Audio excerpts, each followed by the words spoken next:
આવો ત્યારે પ્રભુના વચનો આપણે વાંચીએ. નવા કરારમાં કલોસીઓને પાઉલ પ્રેરિતનો પહેલો અધ્યાય અને તેની 24મી કલમથી તે 29મી કલમ સુધી પ્રભુનું વચન વાંચીએ તથા સાંભળીએ.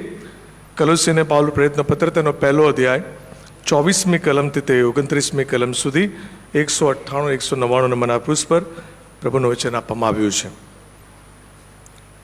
કલોસીઓને પાઉલ પ્રેરિતનો પત્ર તેનો પહેલો અધ્યાય 24થી 29. પ્રભુનું વચન આ પ્રમાણે લખવામાં આવ્યું છે. તમારે સારું મારા પર જે દુઃખો પડે છે તેમાં હું હમણાં આનંદ પામું છું, અને ખ્રિસ્તના સંકટોમાંની જે ન્યૂનતા હોય તે હું તેનું શરીર જે મંડળી છે તેની ખાતર મારા શરીર દ્વારા પૂરી કરું છું. દેવની વાત સંપૂર્ણ રીતે પ્રગટ કરવાને દેવનો જે વહીવટ મને તમારે સારું સોંપવામાં આવ્યો છે તે પ્રમાણે હું મંડળીનો સેવક નિમાયો છું. તે મર્મ યુગોથી તથા પેઢીઓથી ગુપ્ત રાખવામાં આવ્યો હતો, પણ હમણાં તે તેના સંતોને પ્રગટ થયો છે. વિદેશીઓમાં તે મર્મના મહિમાની સંપત્તિ છે તે તેઓને જણાવવા દેવે ચાહ્યું. તે મર્મ એ છે કે તમારામાં ખ્રિસ્ત મહિમાની આશા છે. દરેક માણસને ખ્રિસ્તમાં સંપૂર્ણ થયેલો રજૂ કરીએ એ માટે અમે તેની વાત પ્રગટ કરીએ છીએ, અને દરેક માણસને બોધ કરીએ છીએ તથા સર્વ પ્રકારના જ્ઞાનથી દરેક માણસને શીખવીએ છીએ. એને સારું હું પણ તેની પ્રેરણા શક્તિ જે બળથી મારામાં પ્રેરણા કરે છે તે પ્રમાણે કષ્ટ કરીને મહેનત કરું છું. પ્રભુ તને પોતાનો આશીર્વાદ આપો. આમેન. પ્રાર્થના કરીએ. પ્રભુના વચનો પર જઈએ તે પહેલા પ્રાર્થના કરીએ.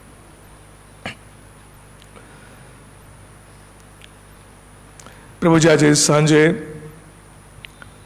અમે મારી જાતને તમારી સમક્ષતામાં નમાવીએ છીએ. તમારા વચનો એ આત્માના સામર્થ્યમાં લખાયેલા વચનો છે. માનવી જ્ઞાન કે માનવી જ્ઞાનની મનોહર ભાષા તમારું વચન કદી પણ સમજાવી શકતું નથી.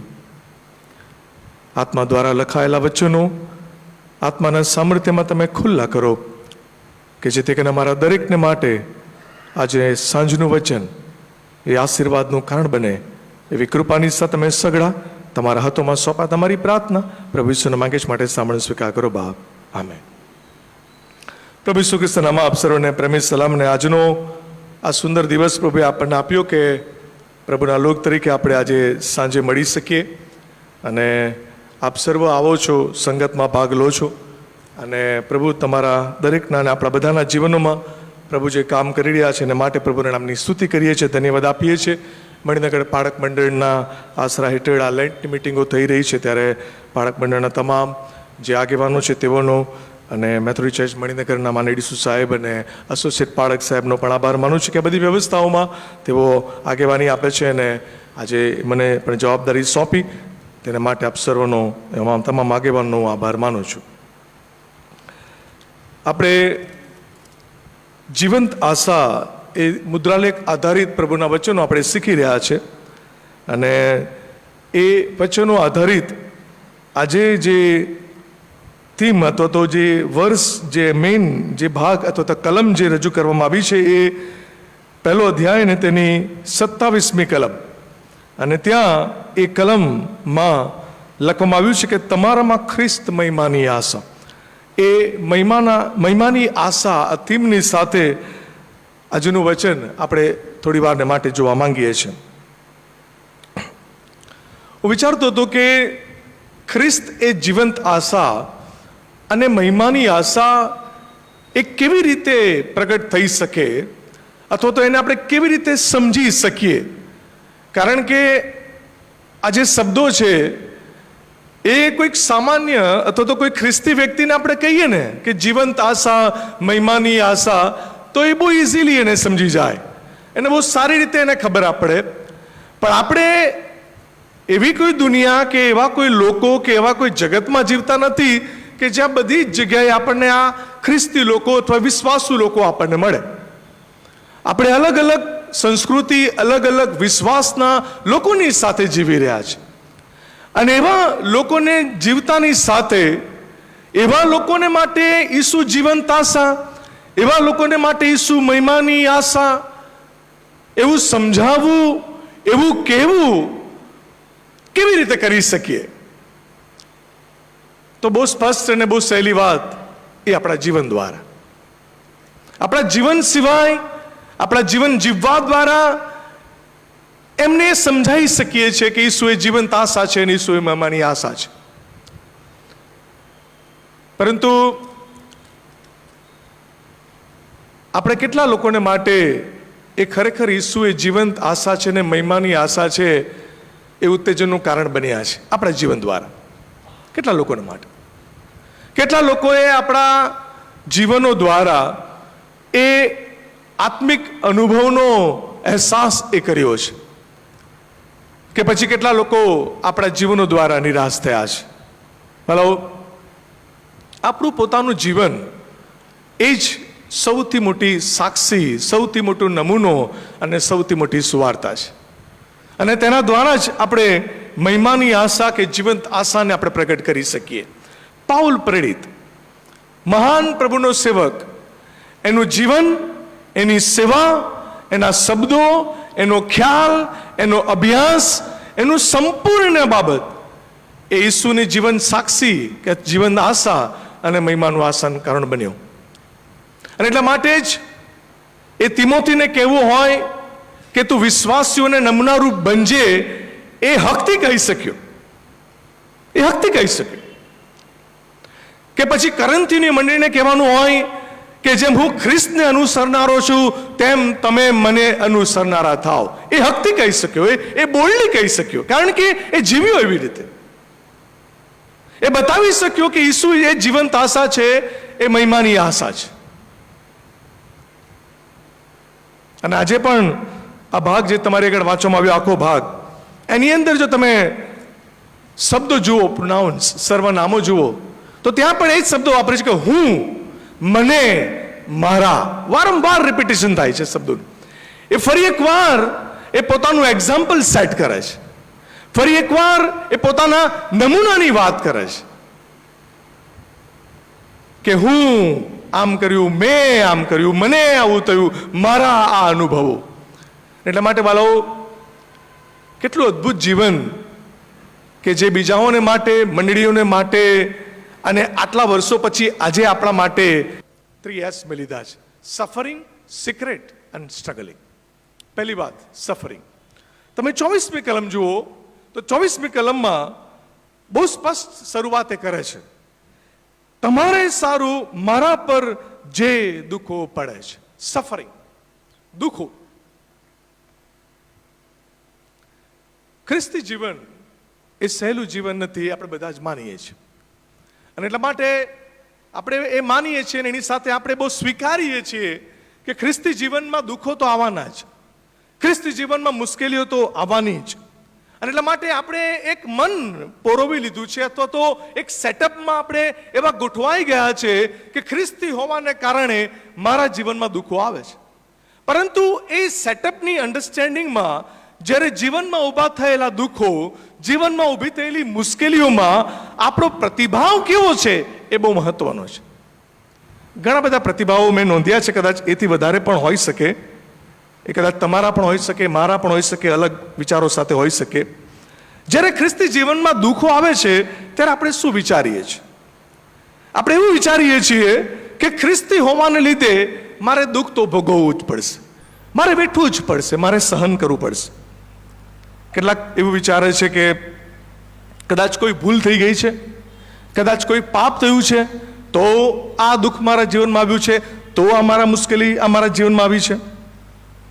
કેટલાક લોકો પોતાના જીવનમાં ઊભા થયેલા દુઃખોને માટે એવું વિચારે છે કે બહુ સારું થયું, પોતાનામાં સારો ભાવ ઊભો કરે છે કે હું દુઃખમાં છું, હું મુશ્કેલીમાં છું, એ બહુ સારું છે કે હું એક યોગ્ય માર્ગની અંદર હું આગળ વધી રહ્યો છું. જ્યારે કેટલાક લોકો એવું પણ વિચારે છે કે મારા જીવનમાં થયેલા દુઃખો અથવા તો અનુભવાયેલા દુઃખો એ ખ્રિસ્તના દુઃખને પરિપૂર્ણ કરે છે. ખ્રિસ્તના દુઃખને પરિપૂર્ણ કરે. આ સમજવાની વાત છે. થોડીક વાતો આપણે ધ્યાનથી સમજવાની વાત છે. ધ્યાનથી તમે સમજશો તો વધારે એ આપણે સમજી શકીએ કે મારું જે દુઃખ જે અત્યારે મારા જીવનમાં આવી રહ્યું છે એ ખ્રિસ્તના દુઃખને એ પરિપૂર્ણ કરનારું દુઃખ છે. કારણ કે એવા લોકો એવું વિચારે છે કે વધસ્તંભ પર પ્રભુ ઈસુ ખ્રિસ્તે મારા અને તમારા માટે જે દુઃખ વેઠ્યું એ અપૂર્ણ હતું. એ અપૂર્ણતાને પૂર્ણ કરવાને માટે હું અત્યારે એ દુઃખમાંથી પસાર થઈ રહ્યો છું. પાપનું પ્રાયશ્ચિત પ્રભુ ઈસુ ખ્રિસ્તે વધસ્તંભ પર આપી દીધું, પણ અત્યારે ફરી એકવાર એ દુઃખ દ્વારા હું પાપનું પ્રાયશ્ચિત અનુભવી રહ્યો છું કે જેથી કરીને વધસ્તંભના દુઃખને એ પરિપૂર્ણ કરી શકું. આવી કેટલીક વિચારસરણીઓ છે અને આ રોંગ ડોક્ટ્રીન છે, આ પર્ગટરીનો સિદ્ધાંત છે. આવું કેટલોક સિદ્ધાંત, કેટલીક મંડળીઓ એના પર વિશ્વાસ કરે છે. એમનો એ સિદ્ધાંત છે કે વધસ્તંભ પર પ્રભુ ઈસુ ખ્રિસ્તનું જે દુઃખ હતું એ અપૂર્ણ રહ્યું અને એટલા માટે આપણે એ દુઃખ સહન કરી રહ્યા છે કે જેથી કરીને એ પૂર્ણ એ થઈ શકે. આવા કેટલાક વિચારો અને આવી કેટલીક સમજણો એ દુઃખની સાથે જોડાયેલી છે.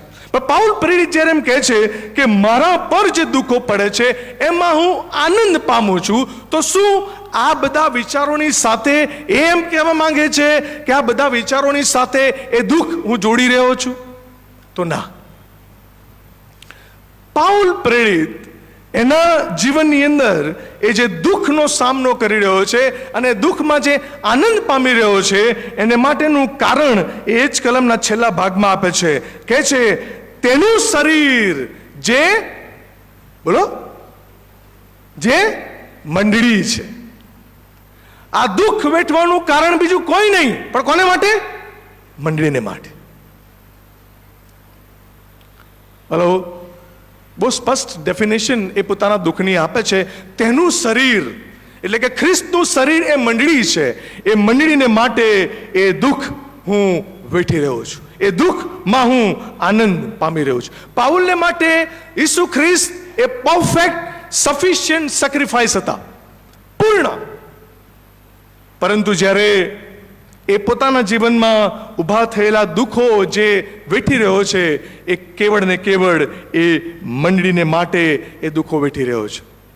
બાળકો, અહીં એક વિચાર, એક સમજ આપણને પૂરી પાડે છે કે મંડળી છે તો દુઃખ રહેવાનું, મંડળી છે તો મુશ્કેલી રહેવાની, મંડળી છે તો તકલીફ રહેવાની છે.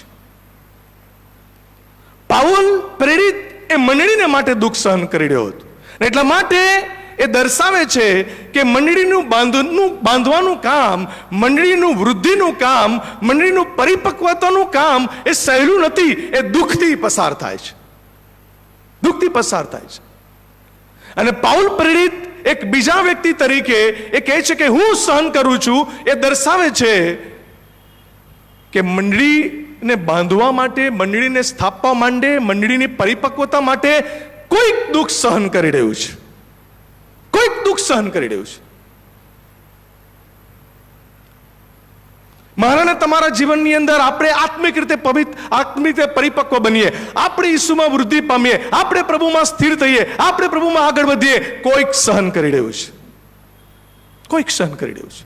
પાઉલ પ્રેરિત તો કલોસીની મંડળીમાં કદી મુલાકાત નહોતી લીધી. તમે અભ્યાસ કરો તો એ તો ખાલી પત્ર દ્વારા એ મુલાકાત કરે. તો એ કહે છે કે તમારા માટે ખ્રિસ્ત જે મંડળી, મારા પર જે દુઃખો પડે છે એ હું સહન કરવામાં હું આનંદ પામું છું. વાલો, અદ્ભુત વાત આપણને શીખવે છે. મંડળીનું બાંધકામ એ દુઃખની સાથે જોડાયેલું છે.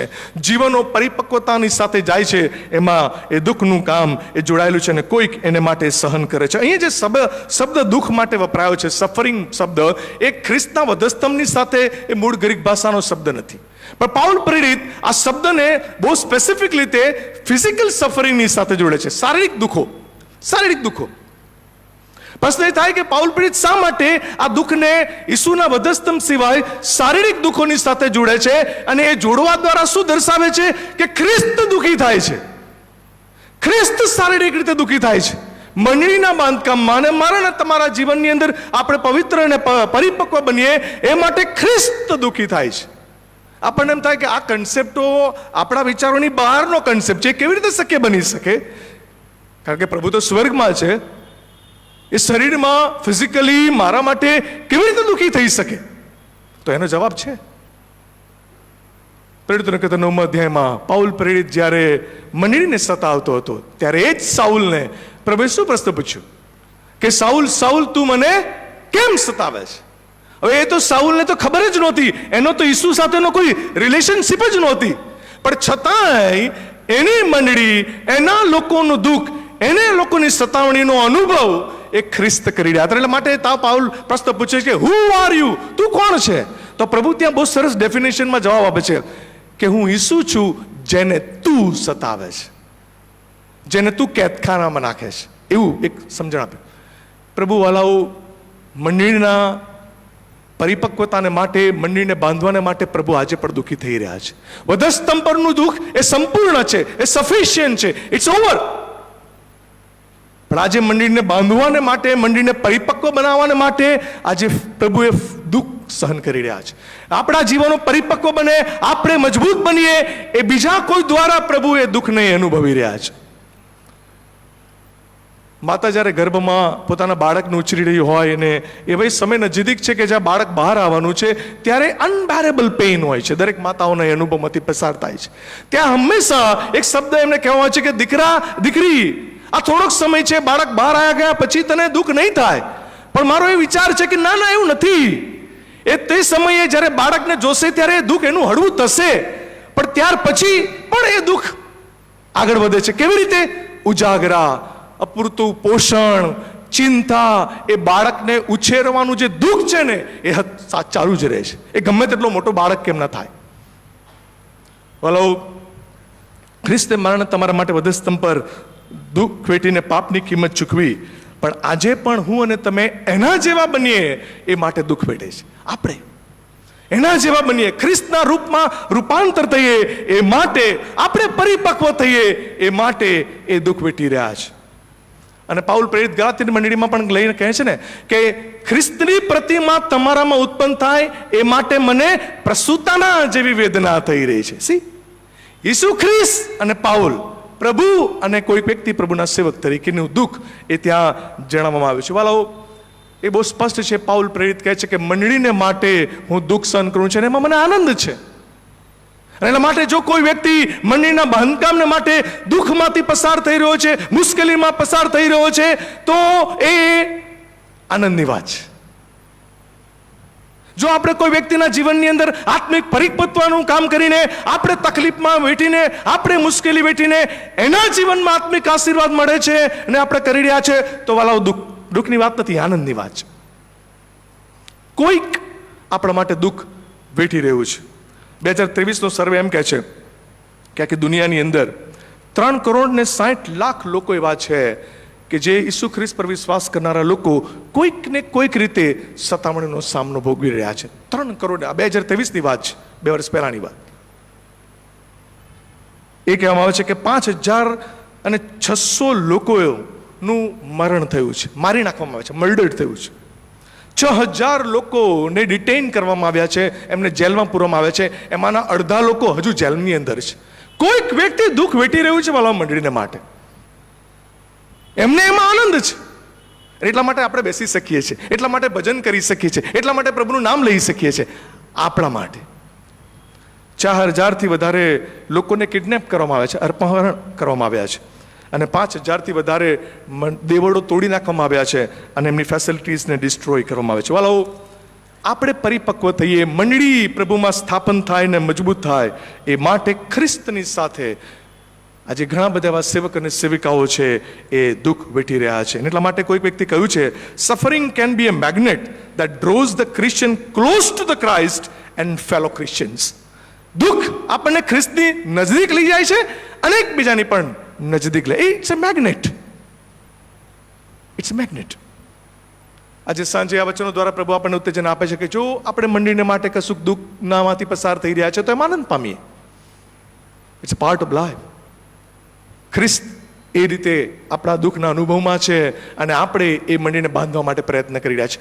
કોઈક વ્યક્તિને માટે તમે ઉપવાસ કરી રહ્યા છો, કોઈક જીવનોને માટે તમે કામ કરી રહ્યા છો, કોઈક જીવનોને માટે તમે એક્સ્ટ્રા માઇલ ચાલી રહ્યા છો, કોઈક જીવનની અંદર આત્મિક કામ થાય એ માટે તમે દુઃખ વેઠી રહ્યા છો. આનંદ પામો. એટલા માટે, કારણ કે એ પ્રભુનું કામ છે અને એ દ્વારા આપણે બીજાના જીવનને પ્રભુમાં પરિપક્વ બનાવી રહ્યા છે. બીજી જે વાત પ્રભુનો સેવક અહીં લખે છે 25 થી 28મી કલમમાં, સિક્રેટ, સફરિંગ એન્ડ સિક્રેટ. 25મી કલમમાં કહે છે, દેવનો જે વહીવટ મને તમારે સારું સોંપવામાં આવ્યો છે તે પ્રમાણે હું મંડળીનો સેવક નિમાયો છું. દેવનો જે વહીવટ, એડમિનિસ્ટ્રેશન, પણ કોનું? દેવનું. દેવનો જે વહીવટ મને સોંપવામાં આવ્યો એની એ વાત કરે છે. દેવના એડમિનિસ્ટ્રેશનની વાત એ કરી છે.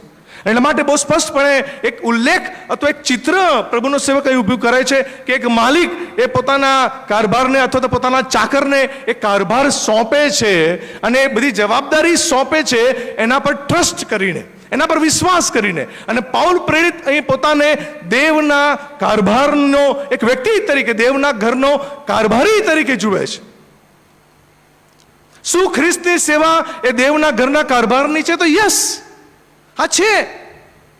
જે સમયે ઈસુ પર આપણે વિશ્વાસ કરીએ છીએ, જે સમયે આપણે ઈસુ પર વિશ્વાસ કરીને આ પૃથ્વી પર દેવનું આ જે ઘર જે છે, જેને આપણે મંડળી કહીએ છીએ, એની સાથે આપણે જોડાઈએ છીએ. વિશ્વાસ કરવા દ્વારા, પ્રભુ પરના વિશ્વાસ દ્વારા આ પૃથ્વી પરનું દેવનું ઘર મંડળીની સાથે આપણે જોડાઈએ છીએ. કેટલાક પૂર્ણ સમયની સેવામાં જાય છે, કેટલાક મંડળીની અંદર કમિટી અને સમિતિઓની જવાબદારી આપે છે, કેટલાક બીજા કંઈક સેવામાં જોડાય છે. પણ ultimately we are working for the gods house hold. દેવના ઘરના કારભારી તરીકે આપણે કામ કરી રહ્યા છીએ.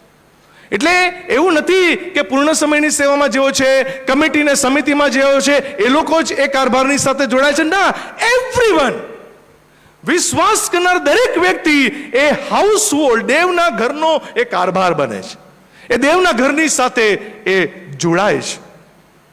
એટલા માટે દરેક વ્યક્તિએ સમજવાનું છે, એ પૂર્ણ સમયની સેવાની સાથે કે પછી કમિટીની સમિતિઓની સાથે કે અન્ય સેવાઓની સાથે, કે દરેક વ્યક્તિએ સાંભળવાનું છે અને જોવાનું છે કે હું દેવના ઘરના કારભારની સાથે જોડાયો છું, આ મંડળી અને આકાશના પ્રભુના કારભારની સાથે. એટલા માટે મારે શું કરવાનું છે ને એ પહેલું એ માણસે સમજવાનું છે. મારે શું કરવાનું છે, અને દેટ ઇઝ સિક્રેટ.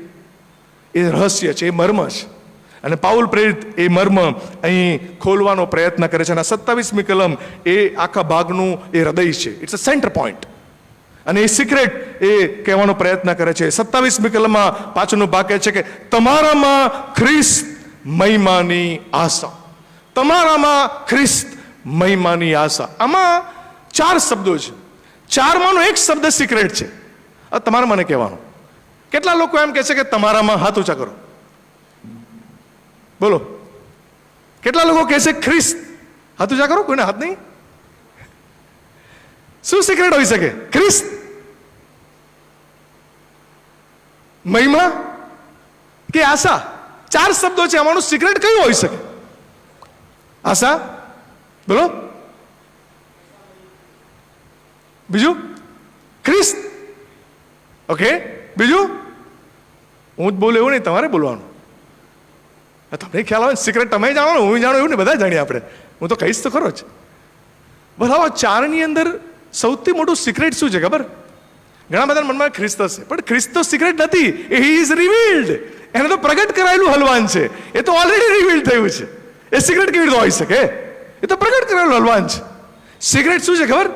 તમારામાં, among you, Christ among you, ખ્રિસ્ત તમારામાં. એ સિક્રેટ છે વાલા, એ સિક્રેટ છે. ગ્રીકની અંદર જ્યારે કોઈ સેન્ટેન્સ લખવાનું હોય તો એ લખવાની શરૂઆતના શબ્દો જોડે, અને શબ્દોની અંદર એ લોકો જે શબ્દને મહત્વ આપવાનું હોય એ શબ્દ કાં તો પહેલો લખે કાં તો છેલ્લો લખે. અને અહીંયા જ છે કે તમારામાં, જો કે આપણું ભાષાંતર લિટરલી ગ્રીકની સાથે કનેક્ટ થાય છે, ગુજરાતી બહુ સારું છે, એટલા માટે એ લખ્યું છે કે તમારામાં ખ્રિસ્ત એ મહિમાની આશા. ખ્રિસ્ત આપણામાં. અને એટલા માટે પાઉલ પ્રેરિત આ શબ્દ દ્વારા તમારામાં એટલે જે સિક્રેટ છે એ વિદેશીઓ તરીકે આપણને એ મર્મ સમજાવવામાં આવ્યો. પાઉલ પ્રેરિત આ સમજણ આપ્યા પહેલા જૂના કરારની સમજણ પ્રમાણે એવું જ હતું કે જ્યારે દેવના લોક એટલે કોણ? યહૂદી પ્રજા. દેવની પ્રજા એટલે કોણ? તો ઇઝરાયલ પ્રજા. એટલી જ સમજણ હતી. પણ પાઉલ કહે છે કે ના, હવે એ મસીહા જે છે એ યહૂદી સમજણથી બહાર નીકળીને આપણામાં, એટલે કે વિદેશીઓનો મસીહા છે ઈસુ ખ્રિસ્ત. ખ્રિસ્ત તમારામાં, ક્રાઇસ્ટ among you.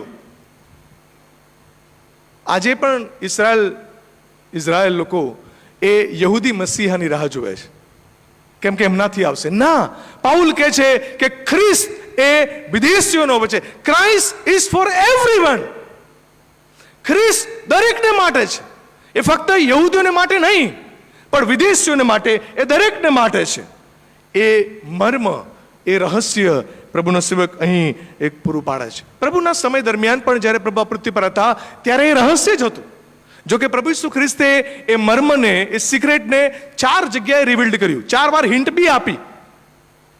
આપણે નથી જોવા માંગતા, પણ ઘણી જગ્યાએ દાખલા ગ્રીક સ્ત્રી હતી, જે સિરિયાની સ્ત્રી હતી, પ્રભુની પાસે આવે છે તેની વાત છે. ગ્રીક લોકો લાજરસનું પુનરુત્થાન પામ્યા પછી પાસ્કા પર્વનો દિવસ હતો ત્યારે ગ્રીક લોકો પ્રભુને મળવા માટે આવ્યા, એ વાત છે. અને ત્યારબાદ યોહાનની સુવાર્તા 10મા અધ્યાયની 16મી કલમમાં પ્રભુએ પોતે કહ્યું કે મારા બીજા પણ ઘેટા છે જે આ વાડામાં નથી, તેઓને પણ મારે લાવવાની જરૂર છે. યહૂદીઓ સિવાય વિદેશીઓ એ મસીહા એમને પ્રાપ્ત થયો, ખ્રિસ્ત આપણને મળ્યો, ખ્રિસ્ત પરના વિશ્વાસમાં આપણે આવ્યા. એ જ સૌથી મોટું રહસ્ય છે, મર્મ છે કે જે પ્રભુએ આપણા માટે ખુલ્લો કર્યો. ઈસુનું મરણ અને ઈસુના પુનરુત્થાન પામ્યા પછી ઈસુની સાથે રહેલા શિષ્યો પણ એ રહસ્યને નહીં સમજી શક્યા. અને એટલા માટે એ પ્રભુને પ્રશ્ન પૂછે છે કે પ્રભુ, તું તારું રાજ્ય ક્યારે સ્થાપશે? પ્રેરિતોની કૃત્યમાં ત્યારે પ્રભુએ એમને એ સમજાવવાનો પ્રયત્ન કર્યો કે તમે ફક્ત યરૂશાલેમમાં જ ના રહેતા, પણ તમે જાઓ યહૂદિયામાં, તમે જાઓ શમરૂનમાં, અને પ્રભુ છેલ્લે એન્ડ શબ્દ વાપરે છે કે પૃથ્વીના છેડા સુધી મારા સાક્ષી થો. એ પ્રભુ ક્લિયર કરે છે, ક્રાઇસ્ટ ઇઝ ફોર એવરીવન. પણ એ લોકો નહીં સમજી શક્યા. એ રહસ્યને એ લોકો નહીં સમજી શક્યા, અને પરિણામ શું આવ્યું? મંડળીમાં મોટો પ્રશ્ન થયો, બહુ મોટો પ્રશ્ન થયો. શરૂઆતની મંડળીમાં પ્રશ્ન થયો કે જે વ્યક્તિ યહૂદી નથી તે વ્યક્તિ ખ્રિસ્તી કેવી રીતે બની શકે? આ બહુ મોટો પ્રશ્ન શરૂઆતની મંડળીનો થયો. જે વ્યક્તિ યહૂદી નથી એ વ્યક્તિ કેવી રીતે ખ્રિસ્તી બની શકે? શું ખ્રિસ્તીઓની સુન્નત કરવી જોઈએ?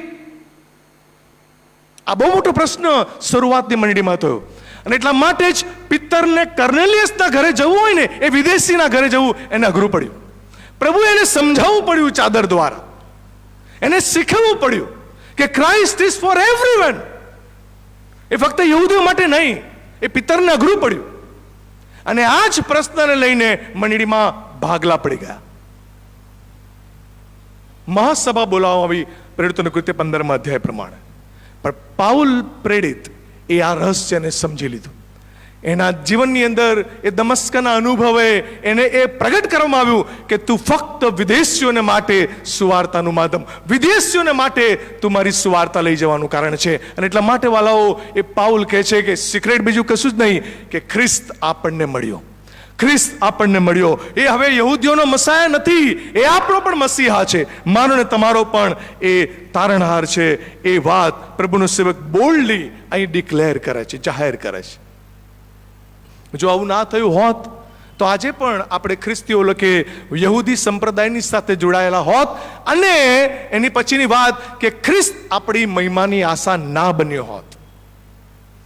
ખ્રિસ્ત મહિમાની આશા ના બન્યો હોત. એટલા માટે જ પાઉલ પ્રેરિતના દમસ્કના અનુભવની અંદર એણે સખાઈનાને જોયું, ગ્લોરી જોઈ, મહિમા જોયો. પ્રભુનો મહિમા એટલે કે સૂર્યના તેજથી પણ પર. આપણે સૂર્યને જોવાની હિંમત નથી કરી શકતા, એના તેજને આપણે નથી જોઈ શકતા, અને વધારે આપણે હોશિયારી મારીને જોઈએ તો આંખ ગુમાવી શકીએ છીએ. એટલું તેજ, અને એના કરતાં પણ વધારે તેજસ્વી એ પ્રભુ છે. અને પાઉલે જોયો અને અંધ થયો, પણ એના જીવનની અંદર એ બહુ મોટું સત્ય સમજી લીધું કે પ્રભુનો એ અનુભવે એને અનુભવની સાથે એને શેરિંગમાં લઈ ગયો, એટલે કે વહેંચવા તરફ લઈ ગયો.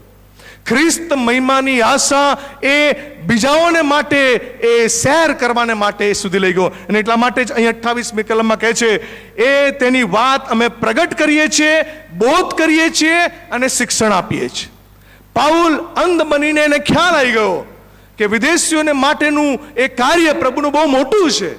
એને સમજ પડી અને એટલા માટે તમે જુઓ પાઉલના પ્રેરિતનો આખો અભ્યાસ કરો તો દરેક જગ્યાએ એક શબ્દ વપરાય છે કે ઠેર ઠેર ઈસુ એ જ ખ્રિસ્ત છે એ પ્રગટ કરવાનું તેઓ ચૂક્યા નહીં. હાલેલુયા, નહીં ચૂક્યા.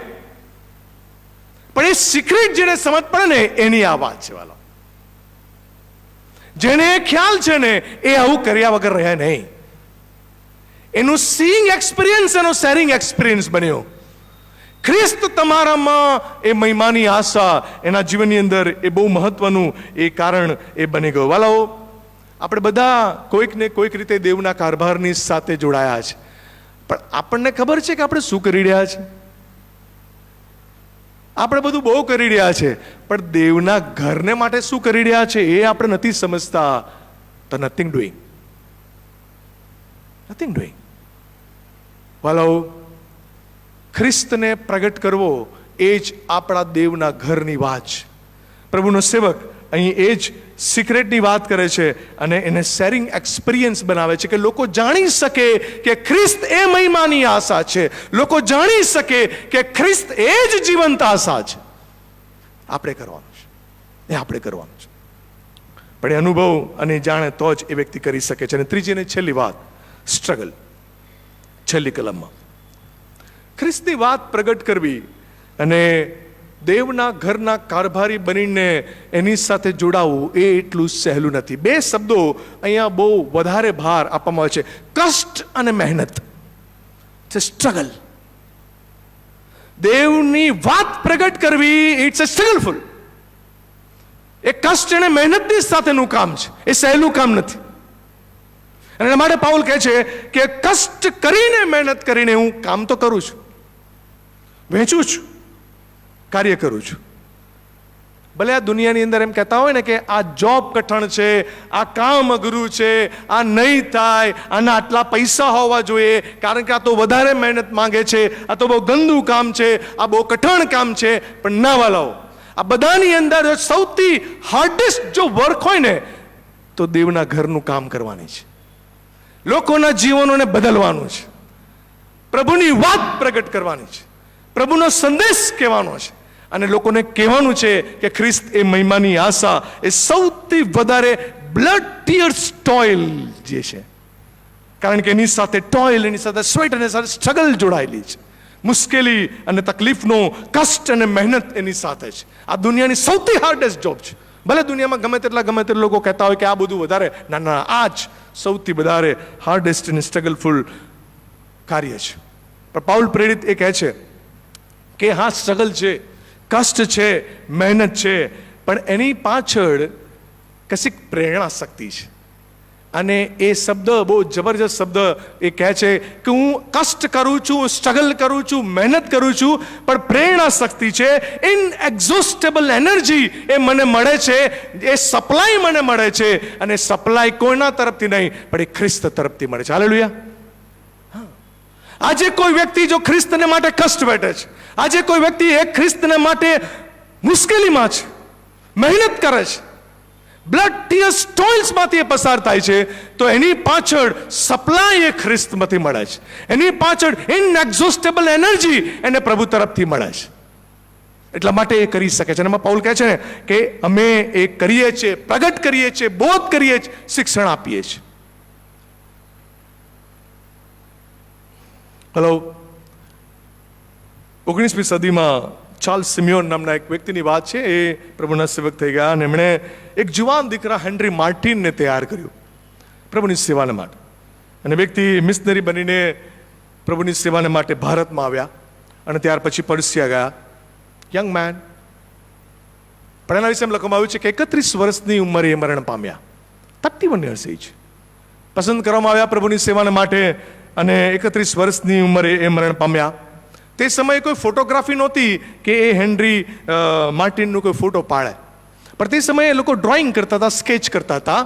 મરતા પહેલા એ હેનરી માર્ટિનનું કોઈ સ્કેચ બનાવેલું, અને એ સ્કેચ મર્યા પછી કોઈને ખબર પડી કે ચાર્લ્સ સિમિયોન એના આત્મિક પ્રણેતા છે, અને એમની પ્રેરણાથી આ વ્યક્તિ એ પ્રભુની સેવામાં આવ્યા છે. એટલે એ વ્યક્તિએ એ સ્કેચ એ સિમિયોનને મોકલ્યું.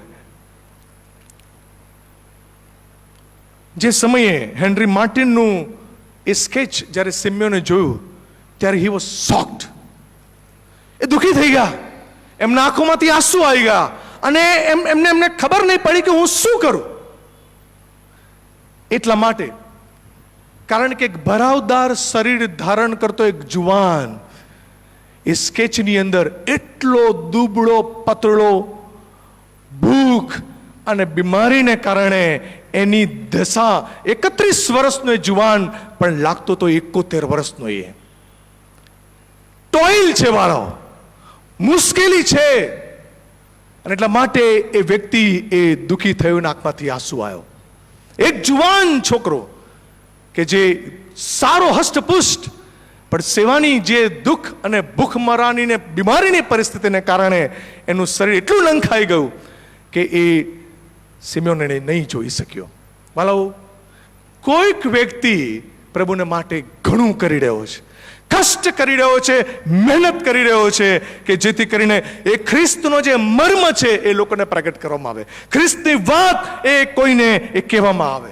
પાઉલ પ્રેરિત પોતે સાઇટ એક્ઝામ્પલ કરે છે કે મેં ખ્રિસ્તને માટે સફરિંગ થયો છું, ખ્રિસ્તનું હું સિક્રેટ જાણ્યો છું, અને એટલા માટે સફરિંગ અને સ્ટ્રગલ હું એને માટે કરું છું.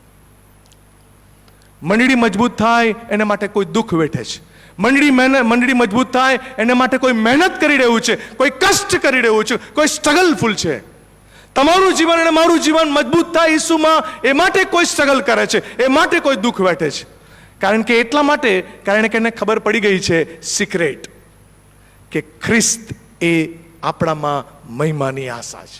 અને એટલા માટે એ વ્યક્તિ જરા પણ રૂક્યા વગર, જરા પણ અટક્યા વગર, જરા પણ ખચકાયા વગર, જરા પણ દુઃખની બધી પરિસ્થિતિઓને જોયા વગર આનંદથી એ કામ પ્રગટ કરતો જાય છે, પ્રગટ કરતો જાય છે. હલો, આપણે ક્યાં છે? આપણે શું કરી રહ્યા છે? આપણે કી કામ કરી રહ્યા? આપણે દેવના કારભારની સાથે જોડાયેલા, વહીવટની સાથે જોડાયેલા લોકો, ગોડના એડમિનિસ્ટ્રેશનની સાથે જોડાયેલા લોકો, આપણે શું કરી રહ્યા છે? મંડળીમાં, કુટુંબમાં, સમાજમાં, જીવનોમાં આપણે શું કરી રહ્યા છે? જીવન આજે છે ને કાલે નહીં રહેવાના, પણ આપણા જીવનો દ્વારા બીજાઓના જીવનો બંધાય, મંડળી બંધાય, એને માટે આપણને પ્રભુએ નિમિત્ત બનાવ્યા છે. આપણે કેટલા જીવનને માટે આશીર્વાદનું કારણ બનાવ્યા છે. વાલાઓ, પ્રોબ્લેમ ક્યાં છે? પ્રોબ્લેમ એ છે કે આપણે બોલીએ છીએ બહુ, જીવીએ છીએ ઓછું. આ બધાની વાત છે, બધાની વાત છે. આપણે બોલીએ છીએ બહુ મોટી મોટી વાતો, પણ જીવન આપણે નથી જીતતા. અને એટલા માટે જ લોકોને મહિમાની આશા શું છે અને જીવંત આશા શું છે એ ખબર નથી. ઘણા ખ્રિસ્તી લોકોને નહીં ખબર. બીજાની વાત છું. પ્રભુના સેવક સેન્ટ ફ્રાન્સિસ અસીસી એમ કહ્યું, preach the gospel to everyone and use words if necessary. Preach the gospel everyone and use words if necessary. એટલે શું કહે છે? દરેકને તમે સુવાર્તા આપો, પણ જીવનો દ્વારા, શબ્દો ઓછા, જીવીને બતાવો ને. Medical missionary Nobel prize Albert સ્યુઝર એમ કહે છે, example is not the main thing in a life. Example is the not main thing in life. It is the only thing. એટલે શું કહે છે કે નમૂનારૂપ જીવન સિવાય બીજી કોઈ બાબત મહત્વની નથી. ખ્રિસ્તના જેવા બનીએ, ખ્રિસ્તના જેવા દેખાઈએ, ખ્રિસ્તના જેવું રૂપમાં રૂપાંતર થઈએ, એ જ સૌથી મોટી બાબત છે. અને એવું કરવા પાછળ આજે પણ ખ્રિસ્ત માણસ તમારા માટે દુઃખી થઈ રહ્યા છે. હાલો, એ આપણે સ્વીકારીએ કે નહીં સ્વીકારીએ, પણ ઇટ્સ ધેર.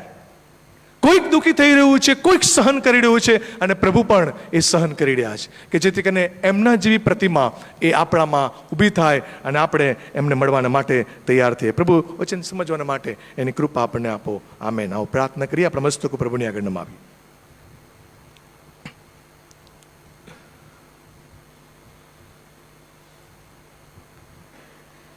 પ્રભુ, આજે સાંજે તમારા બાળકો તરીકે અમારી જાતોને તમારી સમક્ષ તમારા નમાવીએ છીએ. તમે અમને તમારા વિશ્વાસુ લોકો તરીકે એટલા માટે જોડ્યા કે અમે ખ્રિસ્ત મહિમાની આશા છે એ બીજાઓને જણાવી શકીએ. આજે અમે ક્યાં છે એ તમે જાણો છો, અમે કોણ છીએ એ પણ તમે જાણો છો. અમે કેટલા જીવનોને માટે આશીર્વાદનું કારણ બન્યા છે અને કેટલા જીવનોને માટે નિરાશાનું કારણ બન્યા છે એ પણ તમે જાણો છો. પરંતુ આજે સાંજે અમે અમારી જાતોને તમારી પાસે લાવીએ છીએ અને કહીએ છીએ કે મેં ભૂલ કરી છે, અમે તમારી દ્રષ્ટિમાં કમતી માલુમ પડ્યા છે. અમને ઊભા કરો કે જેથી કરીને મંડળી બાંધવાની અને જીવનો બાંધવાની જે આ દેવના કારભારની તમારી જે સેવા છે એમાં અમે કષ્ટ કરીએ, મહેનત કરીએ, દુઃખો આનંદની સાથે વેઠીએ કે જેથી કરીને તમારું શરીર જે મંડળી છે એને બાંધી શકીએ. જે ખ્રિસ્ત પરના વિશ્વાસુ જીવનો છે એમને અમે પરિપક્વ કરીને એમને મજબૂત કરી શકીએ. અમારી સહાય કરો પ્રભુ, અમારી મદદ કરો. પવિત્ર આત્માદેવ, અમને સતત તમે બદલતા જાઓ, પવિત્રીકરણની ક્રિયામાં અમને ઘડતા જાઓ કે જેથી કરીને તમારો જે વહીવટ અમને સોંપ્યો છે એના વિશ્વાસુ અને વફાદાર માણસો અમે બની શકીએ એ માટેની કૃપા માંગીએ છીએ. આજે સાંજે વચનો દ્વારા વાત કરી છે એના માટે અમે તમારો બહુ જ આભાર માનતા અમારી જાતોને તમારા હાથોમાં અમે સોંપાઈએ છીએ. તમારી કૃપા મને પૂરી પાડતા જાઓ. આ લેન્ટની મિટિંગ્સ અમારા માટે પુષ્કળ આત્મિક આશીર્વાદ લાવનારી બને એવી કૃપાની સાથે આજે મળ્યા એ પ્રમાણે આવતીકાલે પણ મળીએ અને તમારામાં બધું ઉચકાઈએ અને તમારો મહિમા કરતા જઈએ એવી કૃપાની સાથે મારી આ પ્રાર્થના પ્રભુ ઈશ્વરના માંગીશ માટે સાંભળીને સ્વીકાર કરો બાપ. આમેન. ઓ આકાશમાં મારા બાપ, તમારું નામ પવિત્ર મનાવ, તમારું રાજ્ય આવો, જેમાં આકાશમાં તેમાં પૃથ્વી પર તમારી ઈચ્છા પૂરી થાવ. દિવસમાં રોટલી આજ અમને આપો અને જેમ અમે અમારા ઋણને માફ કર્યા છે તેમ તમે અમારા ઋણને માફ કરો.